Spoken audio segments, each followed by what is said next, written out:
I hope you all are doing well. So let's start our social science class. This is geography chapter first, the earth in the solar system, page number 87. So let's start. Universe, galaxies and solar system. When we look at the sky during the day, we see the bright and shining sun.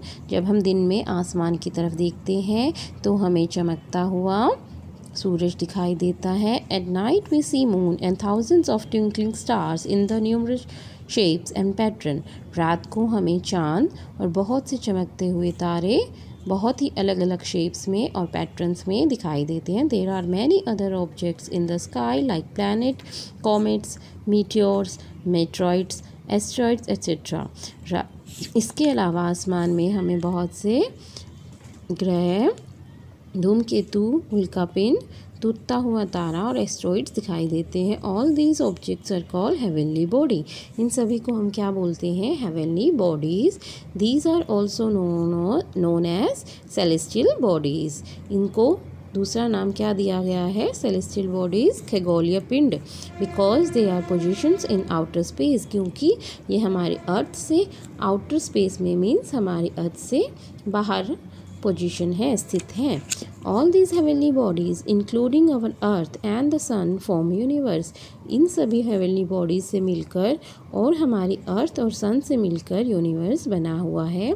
No one knows whether the universe is finite और infinite. Infinite जिसको हम गिन सकते हैं, infinite जिसको हम count नहीं कर सकते. तो साइज़ को हम यूनिवर्स, ये किसी को भी नहीं मालूम कि यूनिवर्स को हम साइज़ में मेज़र कर सकते हैं या नहीं कर सकते. Some celestial bodies called stars have their own heat and light. कुछ सेलेस्टियल बॉडीज़ हैं जैसे कि स्टार्स जिनकी अपनी रोशनी और अपनी गर्मी होती है, जबकि प्लैनेट्स और सैटेलाइट्स, ग्रह और उपग्रह होते हैं, उनकी अपनी रोशनी नहीं होती है. They are very big and hot bodies of gases. जो स्टार्स हैं वो बहुत ही बड़े और गर्म बॉडीज़ होते हैं, गैसेस से मिलकर बनी हुई. They appear small because they are very far away from us. ये बहुत ही छोटे दिखाई देते हैं क्योंकि ये हमारी पृथ्वी से बहुत दूरी पर होती हैं. There are many stars which we can't see with our naked eye. बहुत से स्टार्स हैं जिनको हम अपनी नेकेड, अब सिर्फ अपनी आँखों से नहीं देख सकते. The sun is a star. जो हमारा सन है वो भी एक स्टार है. It looks big as it is nearer to earth than the other star. ये हमें बड़ा दिखाई देता है. क्यों? क्योंकि ये हमारी अर्थ के पास है. Star seems to twinkle at night. जो स्टार्स हैं वो रात को चमकते हुए दिखाई देते हैं. This is because the light इमेंटेटिंग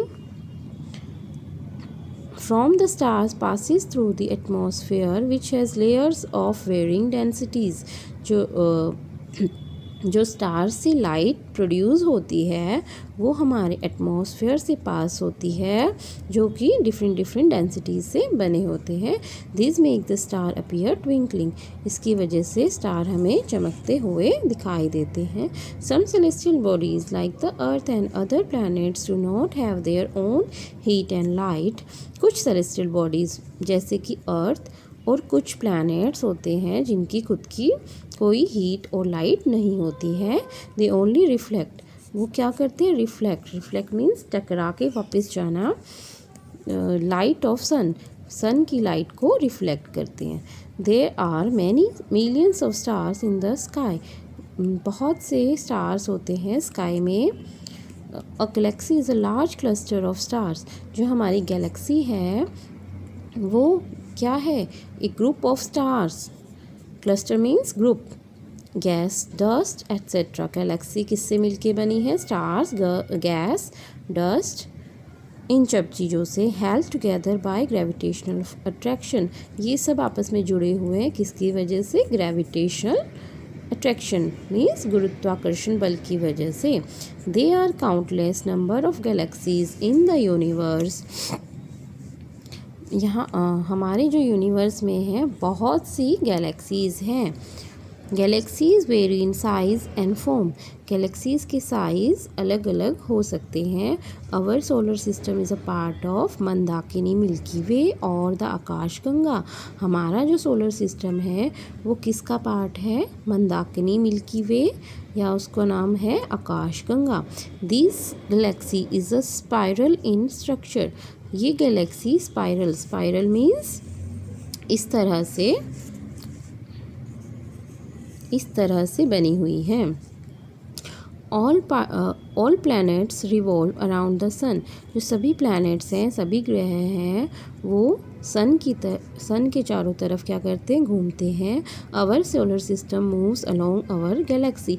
जो हमारा सोलर सिस्टम है वो मूव करता है किसकी तरफ? हमारी गैलेक्सी की तरफ।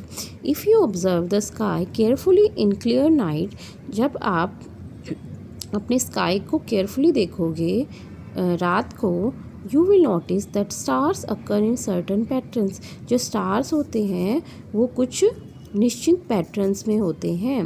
These patterns can be related to the shapes of human.